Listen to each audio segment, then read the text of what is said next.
Yo, it's Joe and welcome to another video. Do you like competitive multiplayer games? Are you a gamer? I want to talk about a competitive multiplayer that came out over a decade ago, but it really emphasized the most fun part of any competitive multiplayer game, outsmarting and outplaying the other person or the other team with style, with class, and it looks so damn cool every time.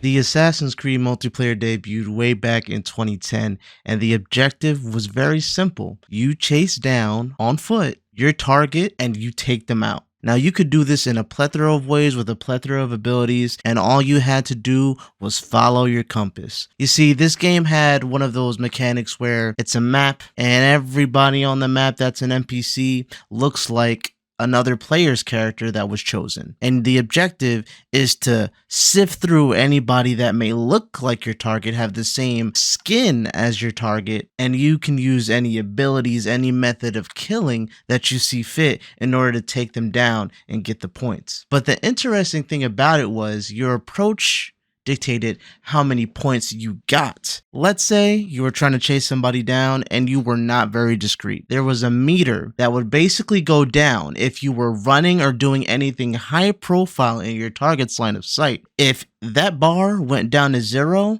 it would initiate a chase sequence, and you would then have to chase down your target for a measly 150 points, or it wasn't even 100 points. It might have been 100 points. I forget. It's been a minute since I played, but it was a very, very low amount of points that you were getting if you approached your target that way. But if you were able to sift through blend groups, sift through different areas that allowed you to move and interact with other NPCs in an inconspicuous way, the meter would never go down, and it would grant you incognito points, which would give you 400 points for a kill. And not only that, but you have different multipliers. If you know that your target is right below you and you climb up to a rooftop, you can hang off of that rooftop, perch down like this, hold on to a ledge, and then you can kill your target and get an acrobatic bonus or get an aerial bonus. Or if you're super sneaky and you're able to stay right above your target or right on top of your target for a few seconds, there's this meter that builds up over their head over the kill prompt. And if that fills up, you're going to get a focus bonus. And if you get a whole bunch of bonuses together, you get another bonus, which is greater variety. There are so many ways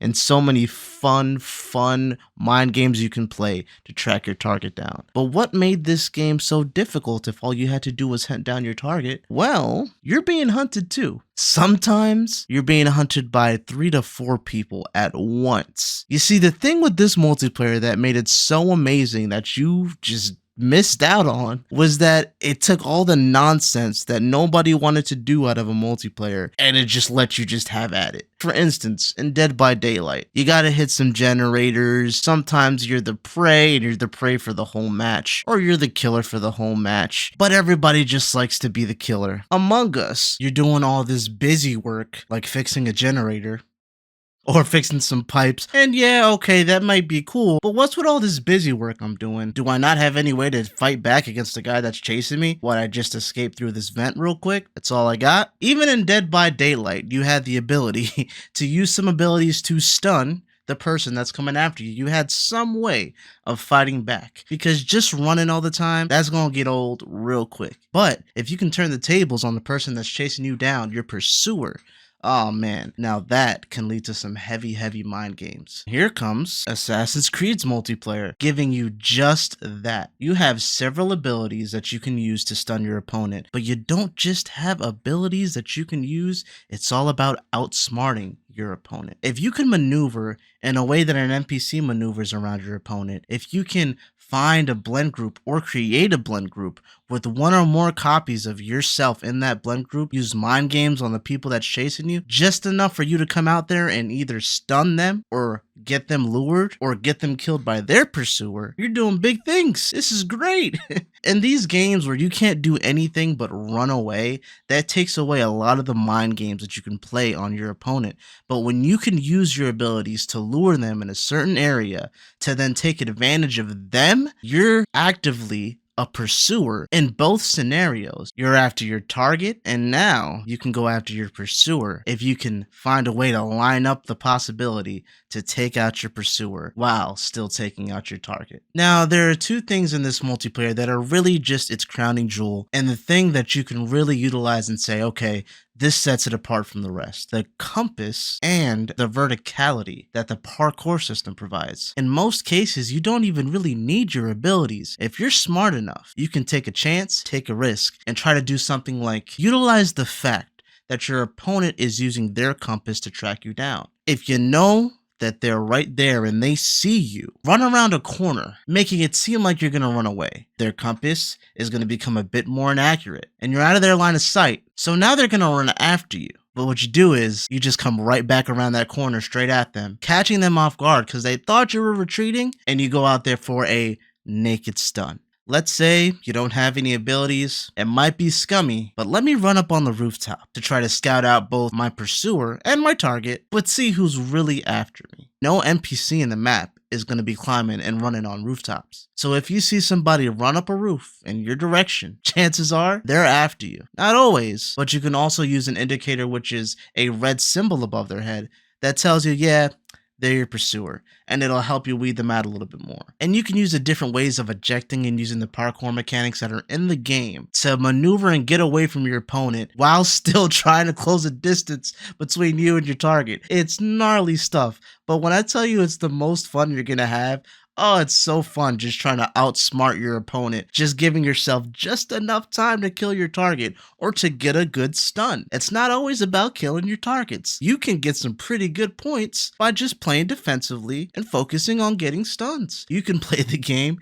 either way. And that leads me to my final thing that I've got to gush about this multiplayer with. If you get so advanced for the game that you don't want to go with just a prerequisite target that the game gives you, and you don't want to have to deal with all these pursuers that the game gives you, there's a game mode called Assassinate that kicks it up a notch. Literally, anybody can take anybody out on the map. It is free game, and it is just chaos, and I love it. For somebody who got pretty good at the game for playing it for a decent amount, wasn't the best, but I was good enough. That was the most fun game mode that I think is in that game, aside from one of the team-based game modes, because yes, there are team-based game modes still revolving around taking out the other team, but it's a team-based game mode nonetheless. Artifact Assault. Artifact Assault is one of those game modes where you got your team and you got the other team, and there is a line that divides one half of the map from the other half of the map. One side of the map is one team's side of the map.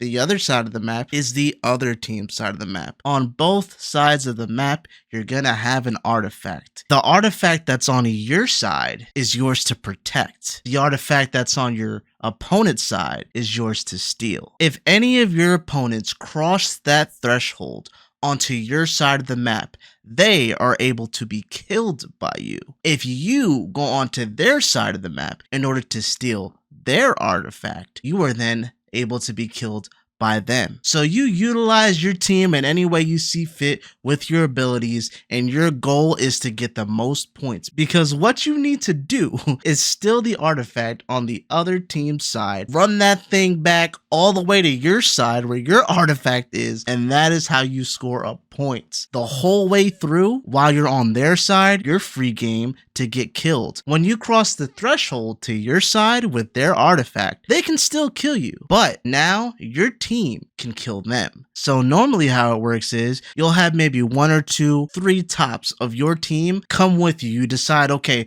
who's getting the artifact? You go to their side, you escort them to that artifact. Then, if you're lucky enough to get the artifact, everybody on the other team can see you through the walls, basically, and then they're going to be hawking you down. It is up to your teammates to protect you all the way back to your side of the screen until you get that point. And the same thing goes for the opponents and what their goal is. And the whole point of it is to keep them from scoring any points while you score the most. That is the most fun team-based mode that I've played in that game. That is the most fun team-based mode that I have played in any game ever, period, full stop. So while you guys might be thinking, dang bro, you're really gushing about this multiplayer, is it really that good? Did we really miss out? Yeah, you did. And I hope that this video showed you just how good that multiplayer was. You have so much variety in the game modes you can play because there's several team-based modes and several free-for-all modes. You have something for everybody in that multiplayer. You got character customization so you can make your character's avatar look a little bit different than the other guy's avatar. There's player expression along with the mind games and you expressing your playstyle in that way. Are you very aggressive? Are you very defensive? And either way can be viable in either of these game modes. So, yeah, does Ubisoft deserve the L for this Assassin's Creed Shadow shit? Yeah, they do. However, we deserve the W of getting that multiplayer back in this game. Because if they have the multiplayer with samurais and ninjas with the same sort of mechanics, just updated, adding a couple extra things, that's all we need, baby. And I'm telling you, that could be a phenomenal multiplayer that could take off. So I hope you guys enjoyed this discussion on the AC multiplayer and why Assassin's Creed Shadows